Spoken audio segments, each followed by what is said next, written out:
നമസ്കാരം. പൊറ്റിക്കൽ ന്യൂസിലേക്ക് സ്വാഗതം. അങ്ങാടിയിൽ തോറ്റതിന് അമ്മയുടെ നെഞ്ചത്ത് എന്ന് പറയുന്നത് പോലെയാണ് യുപിയിലേറ്റ ആഘാതത്തിൽ മുസ്ലിങ്ങളുടെ നെഞ്ചത്ത് കയറുകയാണ് സംഘപരിവാർ ശക്തികൾ. തെരഞ്ഞെടുപ്പ് ഫലം പുറത്തു വന്നതോടെ വലിയ രീതിയിലുള്ള തിരിച്ചടിയാണ് യുപിയിൽ ബിജെപിക്ക് നേരിടേണ്ടി വന്നത്.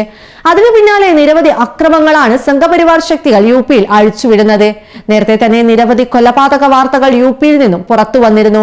എന്നാൽ ഇതാ സമാനമായ മറ്റൊരു വാർത്തയാണ് യുപിയിൽ നിന്നും പുറത്തു വരുന്നത്. അലിഗഡിൽ മോഷണക്കുറ്റം ആരോപിച്ച് മുസ്ലിം യുവാവിനെ ആൾക്കൂട്ടം തല്ലിക്കൊന്നു. 35 വയസ്സുകാരനായ മുഹമ്മദ് ഫരീദ് അലിയാസ് ഔറംഗസേബ് എന്ന യുവാവാണ് കൊല്ലപ്പെട്ടത്. സംഭവത്തിൽ 4 പേരെ പോലീസ് കസ്റ്റഡിയിലെടുത്തു. 3 പേർക്കായുള്ള അന്വേഷണം ഊർജിതമാക്കിയതായി പോലീസ് അറിയിച്ചു. ചൊവ്വാഴ്ചയായിരുന്നു സംഭവം ഉണ്ടായത്. പ്രദേശത്തെ തുണി വ്യാപാരിയായ മുകേഷ് ചന്ദ് മിത്തലിന്റെ വീട്ടിൽ നിന്നും ഓടി വരികയായിരുന്ന മുഹമ്മദ് മുകേഷിന്റെ മകന്റെ കയ്യിൽ പെടുകയായിരുന്നു. തുടർന്ന് ഇയാൾ മുഹമ്മദിനെ തടഞ്ഞു നിർത്തി ചോദ്യം ചെയ്തു. ബന്ധുക്കളെയും അറിയിച്ചു. ബഹളം കേട്ട് പ്രദേശവാസികളും അവിടെ തടിച്ചുകൂടി. തുടർന്ന് എല്ലാവരും ചേർന്ന് ഇയാളെ മർദ്ദിക്കുകയായിരുന്നു. സംഭവത്തിന്റെ വീഡിയോ സോഷ്യൽ മീഡിയയിൽ വ്യാപകമായി പ്രചരിക്കുന്നുണ്ട്. വീഡിയോയിൽ ലാത്തിയും മറ്റും ഉപയോഗിച്ച് മുഹമ്മദിനെ ആളുകൾ തല്ലുന്നത് കാണാം. ക്രൂര മർദ്ദനത്തിന് ശേഷം ഇയാളെ റോഡിലേക്ക് തള്ളുന്നതും വീഡിയോയിലുണ്ട്. മറ്റൊരു വീഡിയോയിൽ ഇയാളെ ഒരു പോലീസ് ഉദ്യോഗസ്ഥൻ ആശുപത്രിയിലേക്ക് എടുത്തുകൊണ്ടുപോകുന്ന ദൃശ്യങ്ങളുമുണ്ട്. അതേസമയം മുഹമ്മദിനെ ആശുപത്രിയിൽ എത്തിച്ചെങ്കിലും മരണം സ്ഥിരീകരിക്കുകയായിരുന്നു. മുഹമ്മദിന്റെ മരണത്തിൽ വലിയ പ്രതിഷേധമാണ് ഉയർന്നത്.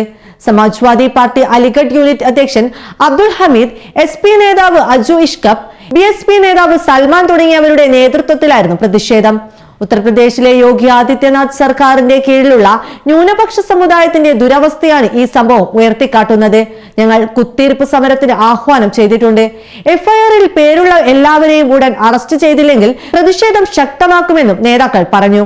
അതേസമയം മുഹമ്മദ് മോഷ്ടിക്കാനാണ് വീട്ടിൽ കയറിയതെന്ന് ആരോപിച്ച് ബജ്രംഗ് ദൾ പ്രവർത്തകരും രംഗത്തെത്തി.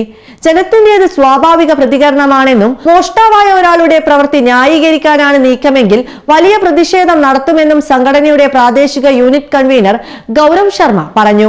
എന്തൊക്കെ സംഭവ വികാസങ്ങളാണ് ഇപ്പോൾ യുപിയിൽ നടക്കുന്നത് എന്നതുപോലും മനസ്സിലാകാത്ത ഒരു സാഹചര്യമാണ് നിലവിലുള്ളത്.